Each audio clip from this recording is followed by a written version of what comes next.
Eventually the hospital stopped being a government hospital and became under Waikato Hospital Board Direct.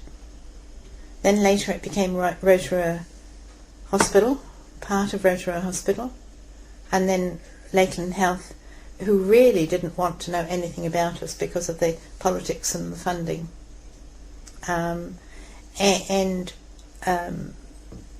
Literally that they were trying to cut back, and the money and the contracts for QE became more and more difficult. And those of us who'd finished work by that time joined in a hands around QE, literally, to save QE. And we all fought extremely hard to work and make sure that QE stayed working and kept going as a treatment centre for arthritis. It no longer is a centre of excellence for treatment of arthritis. It's a private hospital, which I find very hard to deal with and accept in my own mind. Going back to 1964-65, I met my first husband, and we married at Christmas time 1965. What a performance. I hadn't told anybody that I was going to get married. I hadn't known John terribly long. I had to ring the health department and say to them, I want to have 2 weeks off. I'm going to get married. This caused no end of problems, because normally one took the intake of bursars at just straight after Christmas, straight into the new year. And I wasn't planning to be back until 15th of January or some such time. So they had to, without reason, keep some more senior bursars on and not move them. What chaos when I returned as Mrs. de Carteret instead of Miss Simmons. Quite difficult, quite upsetting, quite shattering. Nobody really believed that this was that I could possibly have done such a thing. I was very dedicated to physio, and how could I possibly have got married and what was going to happen? Was I pregnant? What was I? Where was I? What was I doing? That certainly made me go on a diet and an exercise regime to control my midriff so that I could prove that I wasn't. So, yeah.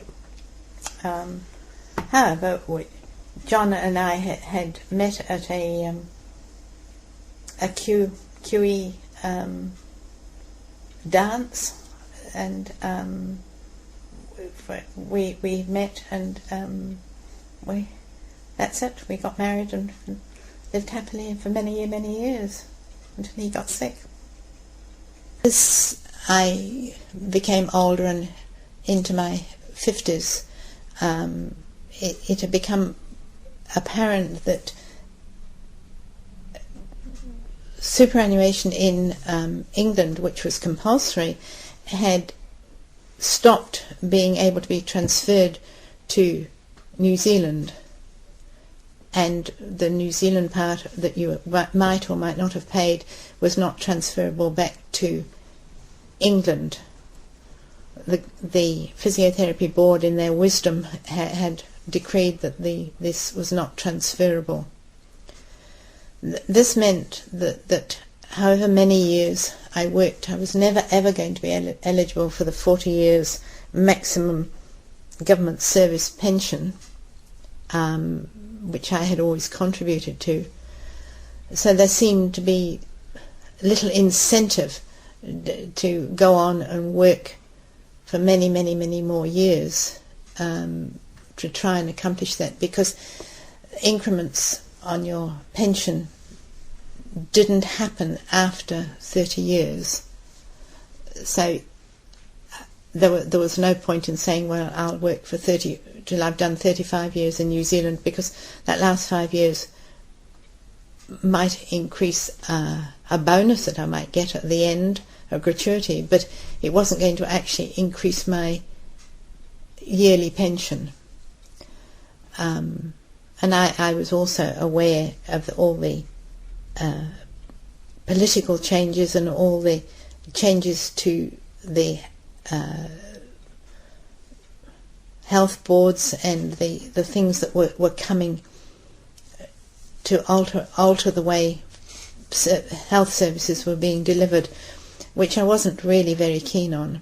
So about 3 years before I was going to be eligible for a pension, which at that stage was at the age of 60, I put a little secret calendar at home that said, I've only got 36 more months to work. This was something that John and I had, and we weren't going to say anything to anybody else. That was it. I was just going to work till the end. Unfortunately, that didn't particularly happen because John got sick, and that didn't work out, and I was on my own.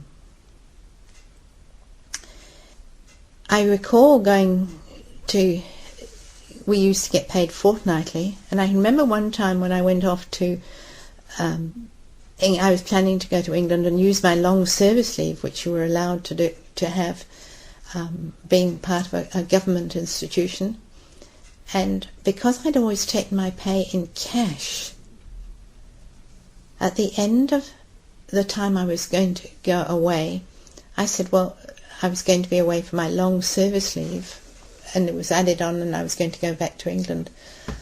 I said I would like to have a cheque or have it put into my account. Oh, no, you can't alter that. So I can remember being given this vast quantity of banknotes, vast number of notes, and said, here's your cash. We'd had to have a special delivery to the hospital to actually pay it, and then I had to have a special delivery back to the bank to put it back in the bank again. But that was the way. And nowadays, of course, you can't get pay in cash. It's almost impossible. In fact, it is impossible, I think. But in those days, if you said you wanted cash, you got cash. And that was it. And however, I recall that I finally decided I really wasn't very happy with all the alterations. I knew I would be eligible for a pension from the age of 60, so I decided that was it. I was going to retire at the age of 60. I had become part of the Arthritis Foundation, and I was being pressured to be part on the committee and part and work for them as well, and I think that was what I was called, their education officer or some such thing. However, that was beside the point. There was pressure there, and we were always based on QE and what went on at QE for the Bear Plenty Arthritis Foundation. Dr. Green, Kevin Green, was in charge of QE as well as public hospital at that stage, and I remember going to see him shortly after Christmas in 1990, and I said to him, I'm going to retire, and he just looked at me and laughed. I said, well, I'm telling you now that I am going to retire in 6 months' time, and you'll need to find a new charge physio. And he just laughed and said, you'll stay on. So I actually put it in writing to him in the February and said that it was my plan to retire. I hadn't told anybody else. And he came and saw me and said, no, you'll stay on. I said, no, I won't. I'm going. I don't like all these changes, and I want to go overseas, and that's it. So he did nothing about it. He did absolutely nothing about it. and he just assumed that I would change my mind and stay on. So at the end of when it was going to be 3 months before I was due to retire, I put in a formal letter and told him that I was retiring on the 5th of August. And he came rushing down to see me and said, I can't, I've got nobody to take over. And I said, well, you've had 6 months' notice. Too bad. I'm going. And I can remember that I summoned all the staff to a staff meeting at lunchtime that particular day. And nobody wanted to come. I said, well, I'm sorry, but there's an urgent staff meeting. We have something we need to discuss. And I want to see both physio and hydro staff all together. Well, this person didn't want to come and that person didn't want to come, and hoo-ha. And I remember sitting in the physio staff rooms going mutter, mutter, mutter to myself and thinking, well, you know, there's going to be a big wave of something or other happen, or else I'm going to leave tomorrow. So I decided, finally, I think we still were 2 or 3 staff short. And I just said to everybody, well, I'm sorry, but I've given my notice in and I'm going. I'm leaving on August the 5th. And I still remember the stunned silence. Everybody just sort of looked at me and sort of couldn't believe that I would ever actually go. And I mean, yes, I did. I retired on the 5th of August, which was my birthday. And I had a party here 2 days later, and 2 days after that I flew off to Canada to see my brother. And I had 6 weeks in Canada with my brother and his family. And then I came back and worked for the Bear Plenty Arthritis Foundation. As I've already said, I was part. I became their secretary. At that stage, I had never used a computer. I really hadn't a clue how to use a computer. I could vaguely type the odd bits on it. I didn't know how to save something. I didn't know how to do this. I didn't know how to do the other. And however, I worked for them for 6 years as their secretary. Nearly 7 years before I retired and had a little change of heart as to what I was doing. I also did a community course to learn about the basics of volunteering and what it's like to live in New Zealand society, which was just about at the time that the solar benefit cuts and all the benefit cuts were coming into fruition. And there were many women who suddenly decided that they couldn't live on that reduced pension and were very keen to get into courses and do some training and either get voluntary jobs or hopefully get into paid employment. So I was almost the only Pākehā person on this course, and there were mostly Māori, mostly with young children who were very bitter about what they were being forced into doing education and finding jobs. And they were finding it very, very hard to cope with. I mean, I was finding it an absolute breeze after working 40 or 45 hours a week as a physio. I managed to do the 20 hours a week or more as that was needed for the Arthritis Foundation, and to attend the course as well.